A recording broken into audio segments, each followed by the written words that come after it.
In this Blender tutorial, we'll make the sci-fi dice rolling animation using geometry nodes. We'll start off with some basic modeling, add materials, then we'll create a procedural looping system. Let's dive in. So the first thing let's do is do some basic modeling to create a single die. So with the cube selected, we'll tab into edit mode. And first thing, let's pull up the side panel with N. And in the edges data, let's increase this to the mean bevel weight to be 1. And we'll use that with the bevel modifier in just a minute. And with all the faces selected, we can right click and subdivide and press Shift R to subdivide one more time. And next, let's Command F and poke the faces. So from here, we can press 1 to go into vertex mode, which we're already in. And then we can start selecting the single vertex or vertices per side of this die. So on the front, we'll say is 1, and opposite that will be 6. So we'll just shift select those vertices. And then the top, I'm going to do 2 like this.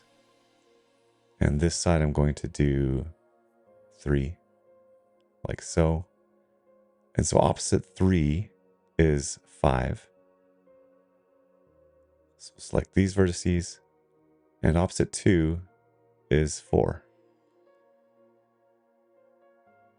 So now what we want to do is bevel these vertices.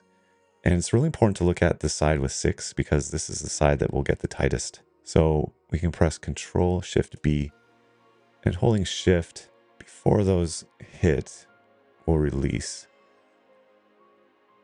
And now I want to inset this a little bit because we're going to add a subdivision modifier. So this will be a holding edge. And from there we can press Alt E and extrude faces along normals. And we'll go into the die just a little bit like so. And in case I want to make any kind of modifications to these in the future, to these pips, I'm going to add these vertices to a new group. So you can press Control G and add to new group.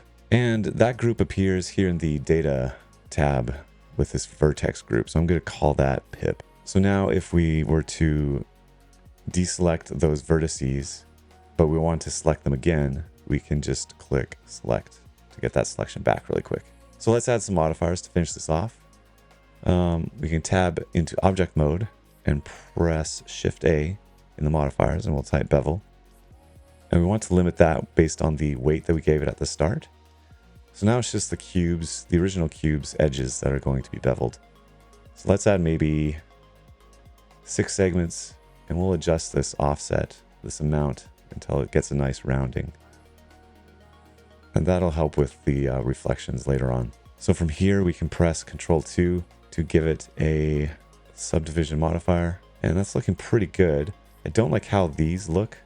So let's tab into edit mode. And I'm going to turn off this cage. So yeah, so what we can do is with all these selected, we can press I again one more time. And then I think we can press F to poke that face one more time like that. And that should help smooth things over a little bit. And then we can shade smooth actually, just to really smooth that. Sweet, that's looking really good. So next, let's give this some basic material. We'll go into the shading tab and we'll call this dye. We'll give it a base color of something dark here. And then we also need to make sure that we add a second material to this object. So we'll click the plus button, we'll click new, and this will be the pip color. And we'll say this will be like some kind of teal. And to assign this, we need to go into edit mode and we need to increase the selection so that we can grab more of these faces to assign this pip color to. So we can do select more or less, select more, and Shift R might be too much. We'll try that actually by going back into the materials here and assigning this pip color. So if we tab into object mode, that's looking really good. I like that.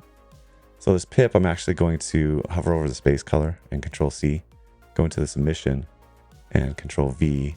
We'll give it a strength of 10 for now. And just to see what this looks like with the compositor, let's bring in a window here, press N, create a new compositor node setup, and we'll Shift A to bring in a glare node. And we'll change that from streaks to bloom, set it to high quality, and over here in the shading drop down, set it to always. So now we can adjust the size to our liking. Okay, so now we've got our die. So we're going to set up some geometry nodes so that we can have several instances of these rotating while falling across the screen. So let's go into our geometry nodes. Let's click the cube. Let's double click that and rename it to die. And we actually don't want this visible right now. So let's Shift A, we'll bring in a cube and we'll click plus new to add a geometry node setup. So now let's get some points within this cube area by Shift A and bring in a mesh to volume, and Shift A to distribute points in volume.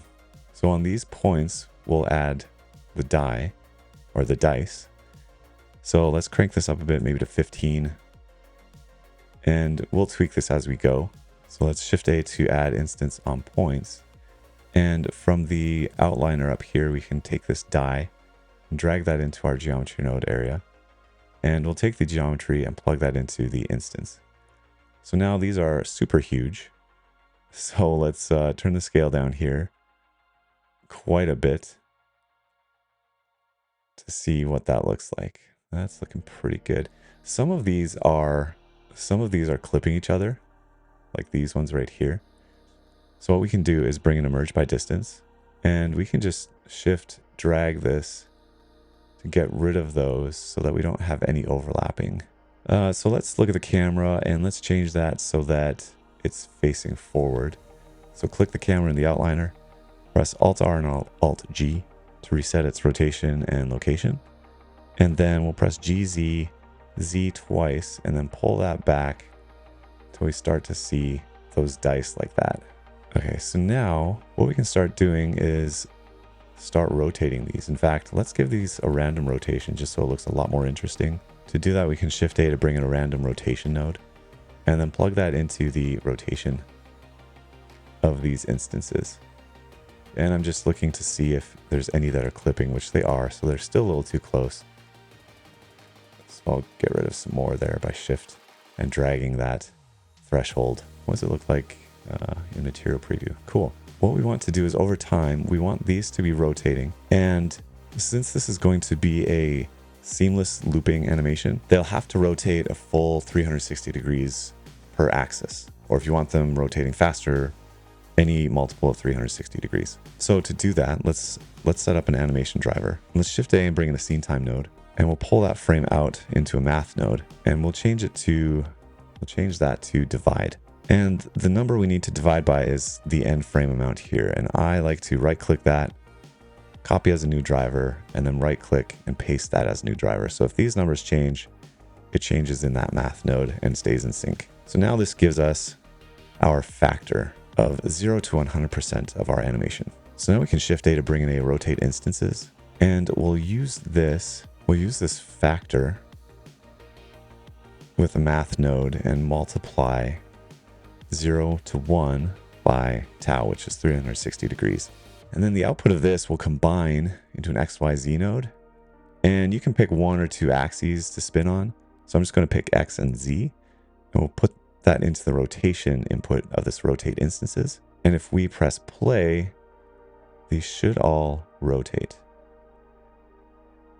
Great. So now let's start moving this.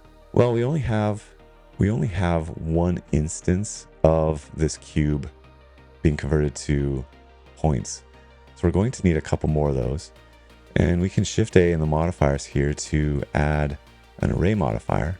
And a count of 3 is good, but let's change the offset. Instead of the X offset, we'll set that to 0. We'll do a Z offset of 1. And something's weird here. Oh, the camera's looking straight down. Let's reset that. So Alt R, Alt G, RX90. There we go. I did this wrong earlier. And then GZZ to pull that out. All right, so what just happened in the geometry nodes area is that this array modifier is selected. And so to get our geometry nodes graph back, we just have to click our geometry nodes modifier like so. And with that selected, it shows back up in the graph, and we can just pin it so that it doesn't disappear now. Okay, so we need to start to translate this so that it moves down like this. And it looks like it's stuttering pretty bad because we've got that subdivision modifier, I think. So In the die modifiers, let's do render 3 viewport 1. I think that'll help with viewport speed. Yeah, it does. Okay, so how do we transform this geometry? Pull in a transform geometry node. And we need to do a calculation so that we know how much translation we need to do over time. We'll reuse this factor value here, but we want, this will be the start of our animation. And by the end of our animation, we want this to land back where it started. So we need to offset it by the full height of the bounding box around these dice. So we can calculate that by taking this instance on points, and we can get its bounding box. But the first thing we need to do is we need to realize the instances. So with this min and max vector, we can take the max vector and bring in a subtract, a vector math subtract, and then connect this min, and then we can separate out the z component of that, and that will give us the translation that we need. So if we pull that into a combine xyz into the z offset and plug that into translation, now we can take this factor and we'll just bring this multiply, shifty this multiply into here. So the z is going to be the height of our area, and this factor will times it by that. And so now I think if we press play, it's going to move, but we need to actually times that by -1 so that it moves down instead. So there we go. So now we can bring back, if we go to our queue, which I'll call particles, if we click that and click the array modifier to display it, now we can view the camera and we can see that our frame rate drops quite a bit, but we can test to see if this is looping properly. So pause with spacebar, shift left arrow to go back to frame 1, and then you can go to shift right arrow to the end frame, but the end frame plus 1 should be exactly the same as the frame 1 for it to be seamlessly looping. So we can press the right arrow to go to frame 251 and then shift left arrow to go all the way back. And there's maybe a slight shift, but it looks pretty good to me for now. If it's more noticeable later, we'll come back and see if there's a bug in our logic here. Okay, so I want to give this a bit more variation in the shading. Let's click, let's bring in the pip, and let's try changing this color to be just random. If we pull in a random object info, this may work, this may not work, and bring in a color ramp, shift A, CRA for color ramp.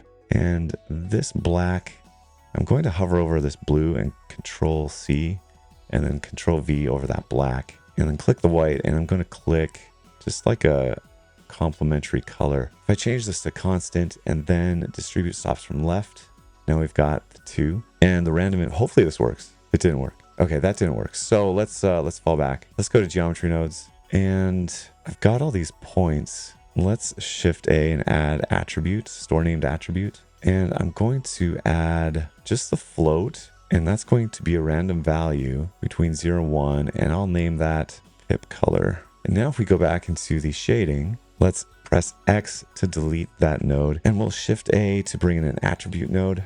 And that was on the point, and the points become instances, which means the random value that's assigned to the point will now be on the instances after it's converted to instances. So we'll change this to instancer. We'll call this pip color, and we'll pull that factor into the color ramp. Okay, that's not working. Let's try geometry. Okay, that's surprising, but that works. And let's start changing the world shader here. We'll turn the strength down to 0, and actually let's change the scene lights and scene world.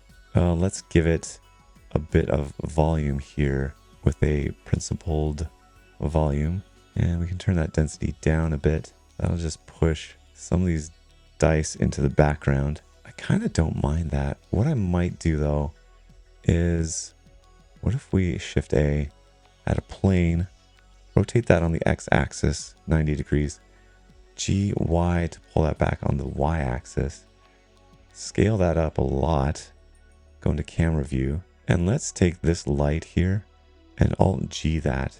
Cool. That's really strong.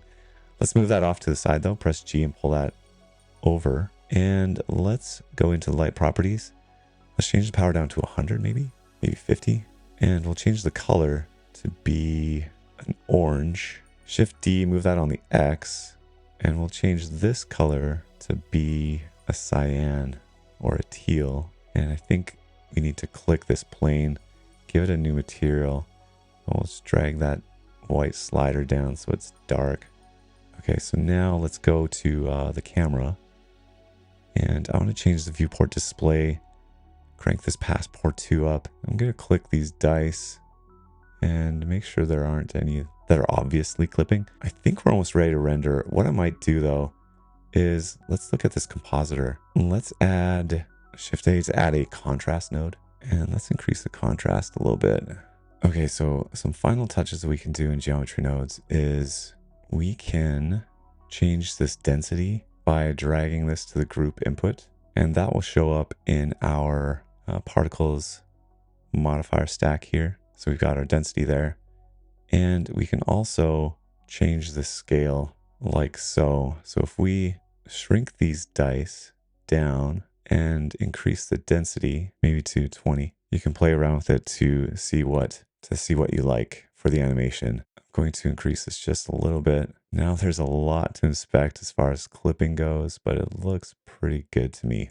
And last thing I think I'll do is go into the shading here, and let's select the dye. We can change the roughness just a little bit so there's a little bit more reflection, or even give it maybe a coat like that. I'm not sure how that will look in the final render, but let's actually try moving on to the final render at this point. Okay, so to render this out as an animation, let's go to our render tab. We can maybe try turning on ray tracing. That definitely is a noticeable change with the reflections. Volumes, we can maybe try changing the resolution. And color management, there might be something that you like as far as the contrast goes. That's not too bad. And let's go into our output settings. Let's change this to 60 frames per second, which is what I'm recording at. And the output I'm actually going to change to 2560 by 1440, so it's 1440p. And for an actual video, we'll change image to video. We'll change the encoding to MPEG-4 and H.265, color depth 10, perceptually lossless, and that should be the last thing that we need. So to start rendering the video, you can go up to your render menu up here and render animation. So that's it for today's tutorial. Hope you guys liked it. And to help other Blender artists find this tutorial, I'd super appreciate it if you could like it and subscribe to the channel as well. We'll see you in the next tutorial.